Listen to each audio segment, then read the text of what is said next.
Okay, part 18 then if you really insist. Well, with what is potentially the most controversial and most talked about event of the year so far, I think I'll start with this from my second video of 2025, from back on January 29th.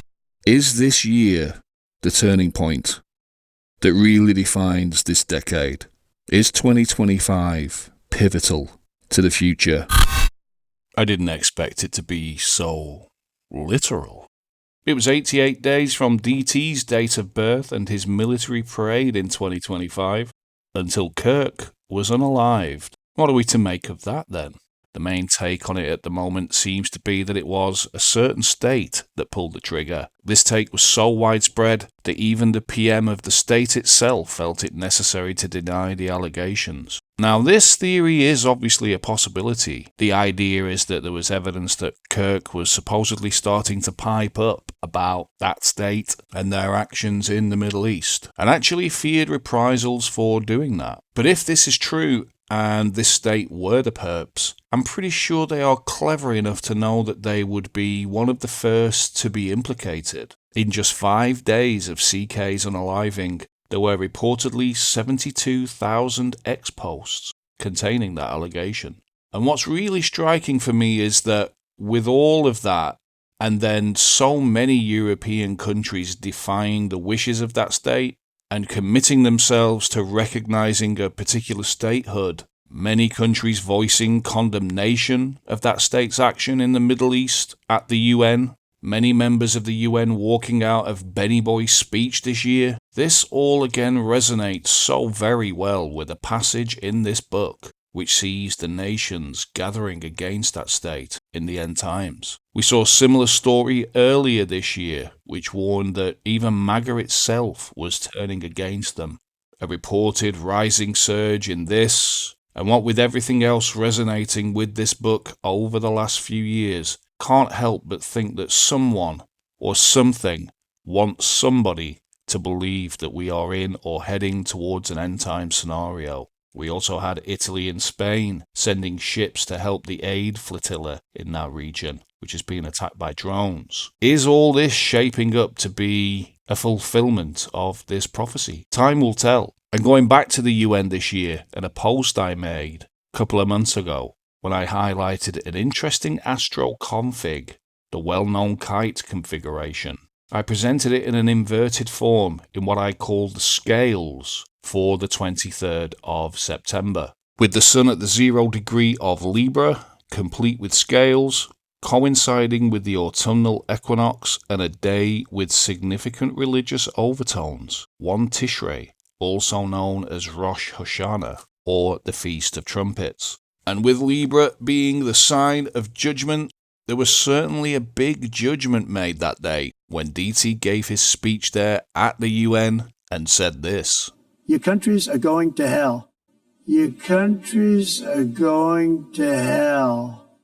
That's a pretty big judgment to be making, right at the beginning of Libra, sign of judgment, and on Rosh Hashanah, also known for its judgment qualities. DT is meant to be the Messiah though, isn't he? According to some anyway. And he was there at the CK Unaliving Memorial when he said all this. Not just a political realignment, but also a spiritual reawakening. And we have to bring back religion to America. We want religion brought back. We want to bring God back into our beautiful USA like never before. We want God back. And here is the rub, I would say. If one thinks, as so many do, that this long-anticipated phrase means something satanic, well, all of these people want this book central in your lives. It's a very interesting paradox.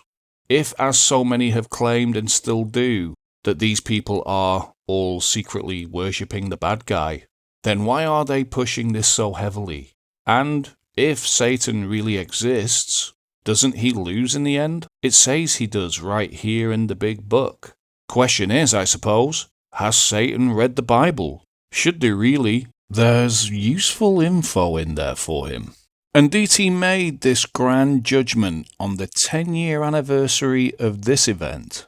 I did a video on this recently, when the Popester and the President met at 9:23 a.m. on 9/23, 923 days into the Francis papacy. Back then it was a day filled with anticipation of the biblical rapture, when, no doubt, some people probably believed that with these too much touted big ACs at the time, meeting on that time and date, that it would usher in the end times then as well. A lot of people thought the same thing was going to happen in 2025, reportedly quitting their jobs for the rapture, selling their possessions, cars, and even their homes. It's a good day off excuse though, I suppose. It just shows you what a bit of religious hype can do. Signs in the sky, numbers aligning. People never seem to learn. Back in 2015, when all this was happening, it was also this religious day in the calendar of the Origin faith. What's striking about this is that in 2015, it was the year 5776, echoing a very famous year in America's history, the year 1776. And from that year until the year of this event, 239 years. Someone had a good laugh with that one. And as we know, the great creator works in mysterious ways, deciding on the very same religious day in 2025 to allow the unaliving of two of his very own children. Not long after all this had been building up as well. The UK PM responded as you would expect. In the end though, it'll probably take his mind away from this, for a little while at least. Turns out it was the boys in blue that unalived the two victims in the end, apparently. Mysterious ways indeed. DT here, some interesting resonances from him lately. Not only did he give his heavily religious judgment at the UN right at the beginning of Libra, on Rosh Hashanah, a date absolutely loaded with judgment symbolism. Your countries are going to hell. All the hand of the great creator, obviously. But there was yet more resonance when he visited the UK in July and September. July, first of all, and on the 25th of that month, from when he touched down in Scotland until he reached his Turnberry destination, Pluto was rising on the 0 degree of the cosmogram, where DT sits so very well, as we have seen before on this channel.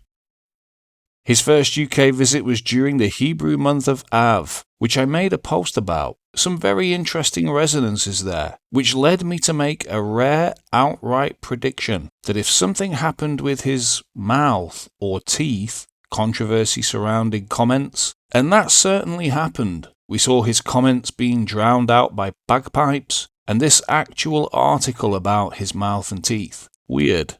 But there was another reason why I made that prediction. I was also influenced by the movie Leave the World Behind, which saw this character's teeth fall out right after the blood moon featured in the movie. DT has a blood moon, of course, and the March 14th blood moon of Purim was also reportedly filmed from the moon, just like the one in the movie. Now, I also said that I thought the main incident around his mouth or teeth was more likely to occur after the blood moon of September because of that scene in the movie. Now, this character in the movie Leave the World Behind becomes so sick that he has to take some little light blue pills. And I was absolutely blown away to find that on September the 7th, the day of the September blood moon, DT was pictured with this exact same coloured pill in between his teeth at the US Open. It says in the article that he was being discreet. I don't see how this is being discreet. He is basically showing us all the pill in between clenched, very visible teeth. Now, I was utterly blown away by this, considering that my main influence for making this prediction was this scene in this movie. I mean, it's crazy enough for me that the blood moon featured in the movie was echoed on the very next blood moon in the so-called real world, but this as well, I really do think it was a signal. I'll leave a link to the article below. So was it just a coincidence, or something else entirely?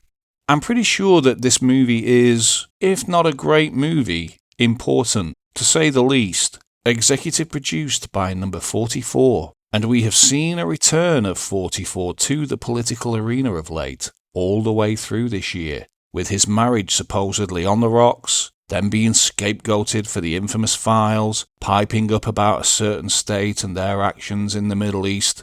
I see this trend continuing in the coming months and years, with 44 returning more significantly to the political scene. Are they leading us into expecting the ultimate left-right showdown at some point in the future? Let's hope he isn't chosen to balance this out, because somebody probably will be. And we've seen another ex-world leader returning to the stage as of late, Blair, as he's commonly known, being ostensibly picked by Trump to run a particular rebuild.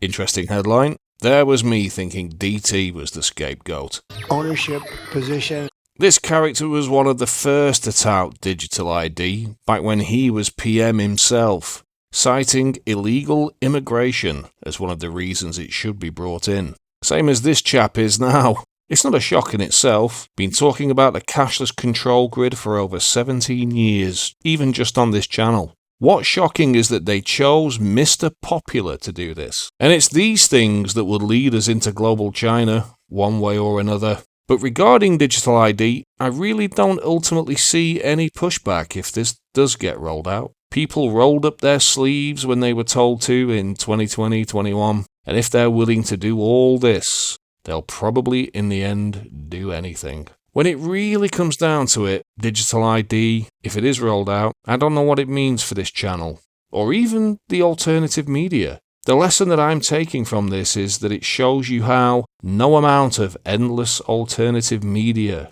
videos or articles, or any of the so-called truth movements that there are, or that you think you're a part of, the power structure rumbles on and will do whatever it wants. It pays no regard to your theories or your musings, however decoded one thinks they may be.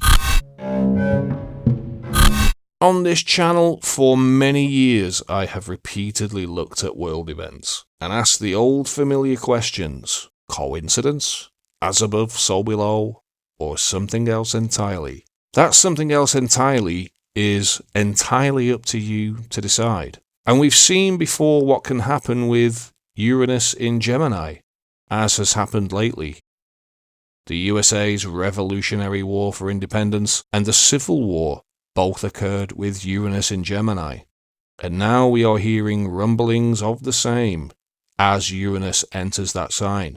But it seems unlikely to me that the solar system conspires in this way, starting a war or some other incident when a planet hits a certain position. Is it more feasible to suggest that whoever they are sitting around a table with some living ephemeris on show, waiting for the right astrological moment to make something happen? Perhaps it's more feasible, but perhaps that's just a red herring. What if that's all a distraction? If you believe, as so many do, that the occult is evil, used by satanic worshipping NWO elitists, why would they worship the guy that loses in the end, condemning themselves to eternal death? Maybe they know something about this book that we don't. Are they scaring us with this guy so that we run to the open arms of the great creator? Or at least the great creator in this book? Will you accept the new world as long as it's the one ordered from this book? And while you're waiting for your savior, watching everything that is supposed to happen, sure that a savior will come, they're building that new world. Regardless, if everything happening on the world stage at the moment does point toward the fulfillment of this book, are we supposed to believe the elitists haven't noticed? Are we supposed to just believe that they are prepared to battle it out against this book's great creator in the slim hope that they could win? Or is the great creator using these people to fulfill this book? It seems to me somebody is trying to fulfill it. Who that is depends on what you believe in. I suppose it could be the great creator, but I think more than likely this book was written by people, and that it doesn't contain magical prophecies after all. It sure would be a great way for you to accept a new world whilst at the same time believing it means a savior will come and save you. I don't think there is a Satan. At least not in this sense. Evil may exist, but only as a force within people, all people, in varying degrees. But I'm afraid that nobody is coming to save us. And if this book is really being played out, they will know you are expecting someone to come, and they will provide you with someone, as they always do. And some people will believe. If someone comes fitting this description, descending from the clouds, complete with miracles, will you believe?